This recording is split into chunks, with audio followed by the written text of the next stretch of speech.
عمر کا بیٹا مصر گیا, وہاں سے کمائی کر کے لایا, تجارت کرنے گیا, لاکھوں کا مال. کون سا باپ ہے دنیا میں جس کا بیٹا باہر سے پیسے لے کے آئے تو ابا تفصیل پوچھے کہ بیٹا کہاں سے کمائے, کہاں سے لایا, کتنے ملے, کیوں آئے؟ کون سا باپ تفصیل پوچھتا ہے؟ ابا تو کہتا لا صحیح, اور تعریفیں کرتا ہے میرا بیٹا بڑی کمائی کرتا ہے. کبھی پوچھا ہے اس سے کہ ڈیوٹی صحیح دیتا ہے کہ نہیں؟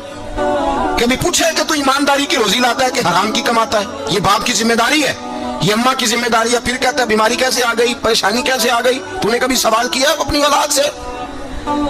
حضرت عمر فاروق رضی اللہ تعالیٰ عنہ کا بیٹا مصر سے پیسے کما کے لایا تو جناب عمر نے بلایا, فرمایا بیٹے اتنی تو تیرے پاس راش ہی نہیں تھی, تھوڑے سے تو پیسے لے کے گیا تھا, اتنی کمائی کیسے ہو گئی؟ اتنے تو پیسے نہیں تھے صاحب, کہاں سے کمائی لائے؟ اس نے کہا ابا جی وہ جو میرے چچا ہے نا مصر کے گورنر, آپ کے دوست, انہوں نے میری مدد کی ہے. فرمایا جتنے لوگ گئے تھے سب کی ہے مدد اس نے؟ کہا نہیں صرف میری کی. فرمایا تیری کیوں کی؟ تیری کیوں کی؟ کہا حضور آپ کے دوست ہیں. فرمایا چپ کر, حضور انہوں نے مجھے اتنے پیسے دیے, میں نے کاروبار میں ڈالے تو نفع آیا تو میں ان کی رقم دے کے. فرمایا خاموش ہو جا, باقی جتنے لوگ گئے تھے سب کی مدد کی اس نے؟ کہا نہیں حضور صرف میری کی. فرمایا اس نے تیری مدد نہیں کی, اس نے خلیفہ کے بیٹے کی مدد کی, اس لیے کہ وہ خلیفہ کو اپنے حق میں نرم کر سکے. فرمایا آدھا مال تیرا ہے, آدھا مال غنیمت کا ہے, مال خزانہ کا ہے, مسلمانوں کا ہے, اس لیے کہ تو جو وہاں سے مال کما کے لایا ہے وہ اپنے باپ کے خلیفہ ہونے کی وجہ سے کما کے لایا ہے, لہذا رکھ ادھر. یہاں کہتے ہیں کدھر سے آیا, کیسے آیا, کون سا حساب دے, کیا کریں؟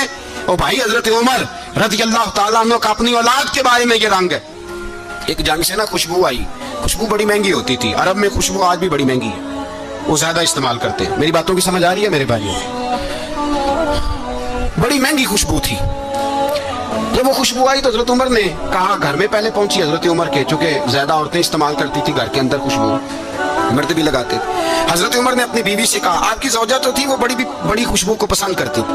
حضرت عمر نے اپنی زوجہ سے کہا کہ خوشبو لاؤ, میں نے ایک عورت کی ڈیوٹی لگائی ہے, وہ خوشبو تول کے نا تو پیسہ برابر صحابہ میں بانٹ دے گی.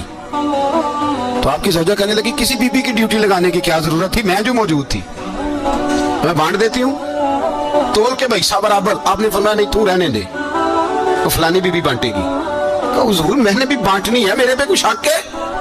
آپ نے فرمایا نہیں تو تفصیل نہ پوچھ, تو خوشبو دے دے کوئی اور بانٹے گی. خاتون خانہ تھی نا, کہنے لگی نہیں مجھے بھی آج آپ کو بتانا ہی پڑے گا کہ کوئی جو بانٹ سکتی ہے تو میں کیوں نہیں بانٹ سکتی؟ زوجہ کہتی عمر نے بات کی تو میری چیخیں نکل گئی. حضرت عمر فرمانے لگے جب تو خوشبو بانٹے گی نا تیرے ہاتھوں کو بھی لگے گی, تیرے دوپٹوں کو بھی لگ جائے گی. اگر رب کریم نے مجھ سے سوال پوچھا کہ عمر خوشبو تو مسلمانوں کی تھی, تیری بیوی کے دوپٹے کو کیوں لگ گئی, تو میں اللہ کے حضور کیا جواب دوں گا؟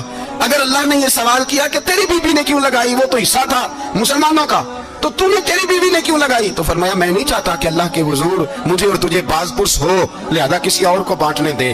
زوجہ روئی اور تڑپ کے کہنے لگی عمر مجھے لگتا ہے صبح قیامت بھی تیری بیوی ہونے کی وجہ سے اللہ مجھے جنت عطا فرما دے گا, تیری زوجہ ہونے کی برکت سے. بھائی یہ معیار رکھا, خدا کی قسم ایسا شخص تاریخ میں دوبارہ نہیں آیا.